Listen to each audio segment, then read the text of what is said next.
Hello friends, आज मैं बताऊंगा यदि भैंस बच्चा देने के बाद में यदि दाना या बाँट नहीं खाती है तो उसे क्या देना चाहिए। बहुत से इस तरह की जो फील्ड में इस तरह के केस देखने को मिल रहे हैं जिसमें क्या होता है कि भैंस डिलीवरी या बच्चा देने के बाद में दाना या बाँट छोड़ देती हैं।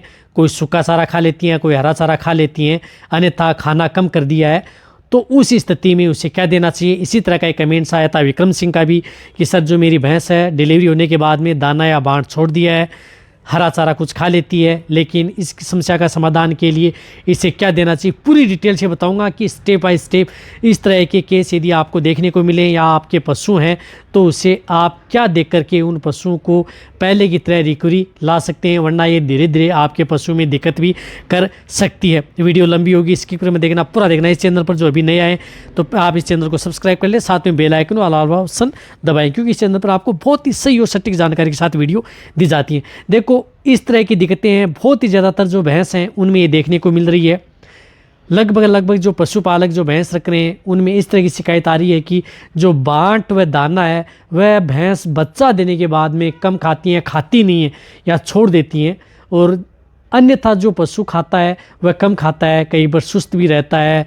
तो इस तरह की यदि दिक्कत होती है, यदि उसमें समय यदि ज़्यादा निकालते जाएंगे तो उसमें पशु में कई बार दिक्कत भी हो जाती है। वैसे ये मेटाबॉलिक डिजीज़ है। इस तरह की मेटाबॉलिक डिजीज़ में किस तरह का ट्रीटमेंट किया जाता है वह मैं आपको मेरी टेबल पर लेकर के चलता हूँ।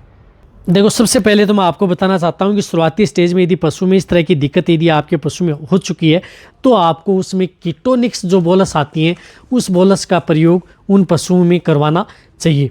जिस तरह से ये कीटोनिक्स बोलस है इसका आप प्रयोग करवा सकते हैं। जो जेनिक्स की आती हैं, ये क्या करना है कि अपनी भैंस को 2 बोलस सुबह और 2 बोलस शाम को लगातार 5 दिन उस भैंस को खिलानी है। आप खिलानी कैसे है, कैसे भी खिलाएं, किसी भी गुड़ की डली में साथ में मिलाकर खिलाएं, या कोई जो सूखा चारा या हरा चारा खा रही है उसके अंदर भी आप कूट करके डाल सकते हैं, उसमें भी आप इसको खिला सकते हैं। लेकिन ये बोलस उस भैंस को ज़रूर खिलानी है, इस बात का आपको ज़रूर ध्यान में रखना है। ये क्या है कि ट्रीटमेंट करने से पहले आप अपने भैंस को ये देनी है। यदि इससे भी ठीक नहीं होता है तो लास्ट में क्या ट्रीटमेंट करना चाहिए उसके बारे में बताऊंगा।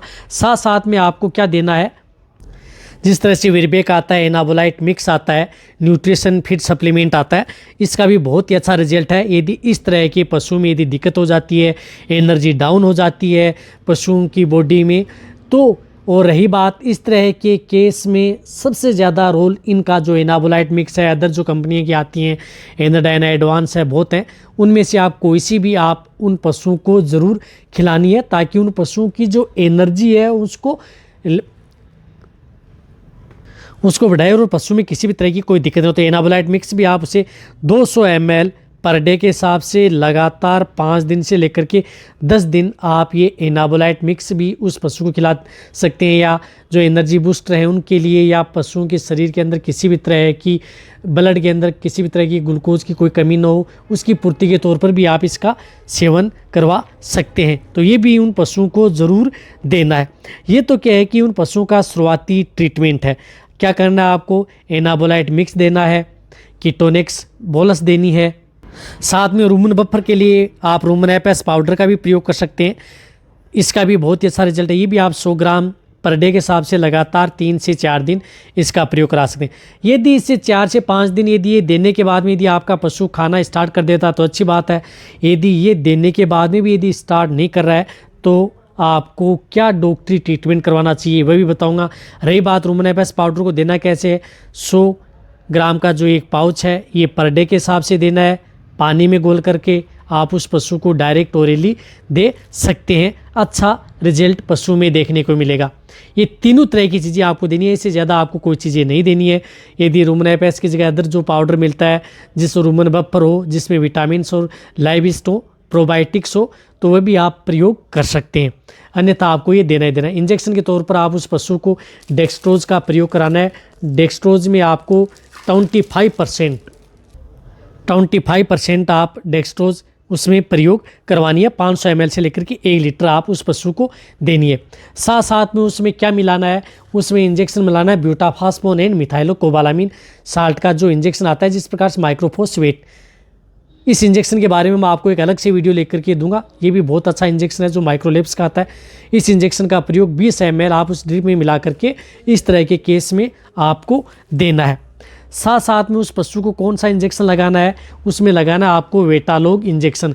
जिस तरह से एक वेटालोग इंजेक्शन आता है, ये 5 ml आपको इंट्रामस्कुलर ये वेटालोग इंजेक्शन भी उस पशु को लगवाना है।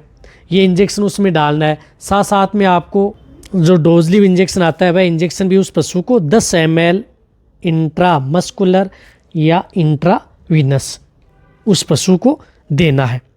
जो इस तरह का इंजेक्शन आता है, हालांकि इस इंजेक्शन के बारे में मेरे चैनल पर एक डिटेल सी वीडियो बनी हुई है, लेकिन ये इंजेक्शन भी आप उस पशु को दे सकते हैं। इंजेक्शन आप लगातार 3 से 4 दिन उस पशु को लगा सकते हैं। वेटालोग इंजेक्शन आपको एक बार ही लगाना है। ये है डॉक्टरी ट्रीटमेंट। यदि उससे ठीक नहीं हो रहा है तो ये ट्रीटमेंट भी अपने पशु में पशु चिकित्सक के द्वारा करवा सकते हैं। बहुत ही अच्छा रिजल्ट पशु में देखने को मिलेगा। किसी भी तरह की कोई भी दिक्कत नहीं होगी। रही बात इस तरह के केस में पशुओं में क्या हो जाता है, क्योंकि ये मेटाबॉलिक डिजीज़ है, कई बार पशु में और भी ज़्यादा दिक्कतें हो जाती हैं।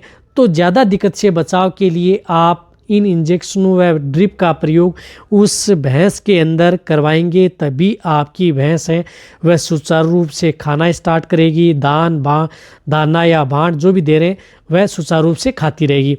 रही बात उसमें जो वेटालोग इंजेक्शन लगा रहे हैं, तो इसका मतलब ये नहीं है कि वह आपके पशु का दूध जला देगा। उस तरह के केस में आपके पशु को रिकवरी लेगा। रही बात वह इंजेक्शन जिस तरह से यदि पशु प्रेग्नेंट है तो उस तरह के केस में वेटालोग इंजेक्शन का प्रयोग नहीं किया जाता, लेकिन इस तरह के केस देखने को मिलते हैं तो उसमें एक डोज उस पशु को लगाई ही जाती है। तो जो ये ट्रीटमेंट जो मैंने बताया, शुरुआती स्टेज में जो पशुपालक हैं वह पाउडर व लिक्विड दे करके कंट्रोल कर सकते हैं। लगभग जो पशु हैं इनसे ठीक हो जाते हैं। फिर भी यदि ठीक नहीं होते हैं तो ही आप जो इंजेक्शन वाला जो ट्रीटमेंट है वह पशु में करवाएं। रही बात यदि आपके पशु में इनसे भी यदि ठीक नहीं हो रहा है और ज़्यादा यदि दिक्कत हो जाती है, तो कई इस तरह के और भी अदर जो इंजेक्शन लगाए जाते हैं उनके बारे में मेरे चैनल पर एक वीडियो बनी हुई है। लेकिन ज़्यादातर जो बीमारी है इस तरह के ट्रीटमेंट से आपके पशुओं की ठीक हो जाती है। रही बात यदि आपके पशु जो मैंने बताया कि डिलीवरी देने के बाद में यदि इस तरह की दिक्कत हो जाती है, तो ही आपको इस तरह का यदि ट्रीटमेंट जो इंजेक्शन है वह यदि आपके पशु में लगवाने, किसमें, भैंस में ज़्यादातर जो इस तरह के केस अब देखने को मिल रहे हैं। तो ये जितना हो सकता है मैंने आपको सही और सटीक जानकारी देने की कोशिश की है।